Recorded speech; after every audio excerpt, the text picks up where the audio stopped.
शरणं गच्छामि धम्मं शरणं गच्छामि संघं शरणं गच्छामि। त्यागमूर्ती तू शांत चित्त तू योग रूप संसारी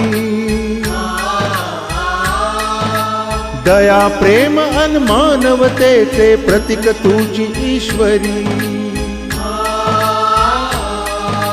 सिद्धमूर्ती सिद्धार्थ गौतम सकलांचा स्वामी